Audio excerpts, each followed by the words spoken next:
بسم اللہ الرحمن الرحیم۔ حضرت ابوبکر صدیق رضی اللہ تعالیٰ عنہ کا ایک غلام تھا جو کما کر لاتا تھا۔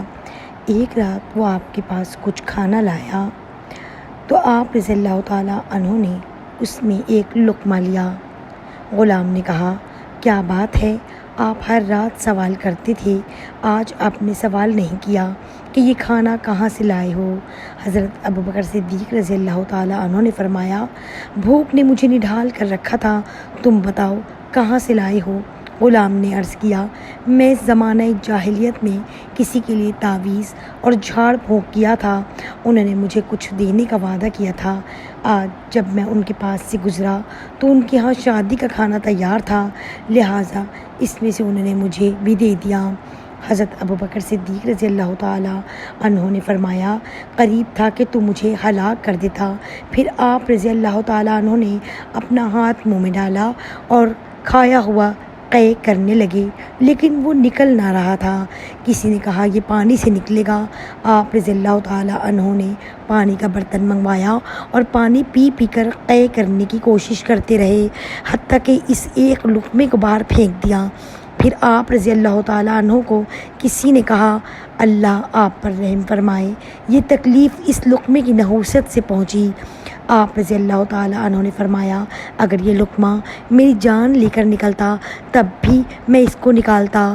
میں نے رسول اللہ صلی اللہ علیہ وآلہ وسلم سے سنا ہے، آپ صلی اللہ علیہ وآلہ وسلم فرما رہے تھے، ہر جسم جس نے حرام سے پرورش پائی، جہنم اس کے لیے زیادہ مستحق ہے۔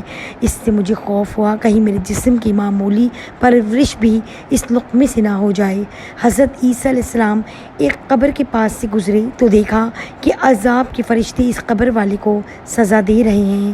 جب وہ واپس لوٹے تو کیا دیکھا کہ رحمت کے فرشتے آئے ہوئے ہیں اور ان کے پاس نور کے طاق ہیں، تو انہیں بڑا تعجب ہوا کہ کچھ دیر پہلے عذاب ہو رہا تھا اور اب یہ رحمت کا معاملہ۔ تو آخر انہوں نے اللہ سے دعا کی تو اللہ نے ان کی طرف وحی بھیجی کہ اے عیسیٰ، یہ شخص گناہ گار تھا اور اپنے گناہوں کی وجہ سے عذاب میں گرفتار تھا۔ اس کی اہلیہ حاملہ تھی، ان کے ہاں لڑکی کی پیدائش ہوئی تو ان کی اہلیہ نے اس کی پرورش کی، یہاں تک کہ بڑا ہوا تو اس کو تعلیم کے لیے بھیجا۔ اب جب اس بچے نے بسم اللہ الرحمن الرحیم پڑھی تو اللہ تعالیٰ فرماتے ہیں، مجھے شرم آئی اس بات پر کہ اس کے والد کو زمین کے نیچے سزا دوں، جبکہ اس کا بیٹا زمین پر میرا نام لے تو بیٹے کی تسمیہ پڑھنے سے باپ کی بخشش ہو گئی۔ حضرت بن یسار رحمۃ اللہ علیہ سے ایک آیت بیان کی جاتی ہے کہ ایک قوم سفر کر کے ایک میدان میں ٹھہری تو وہاں انہوں نے مسلسل گدھے کی آواز سنی، جس سے وہ بیدار ہو گئے اور وہ اس آواز کی تحقیق کے لیے گدھے کی تلاش میں نکلے، لیکن گدھا نظر نہ آیا۔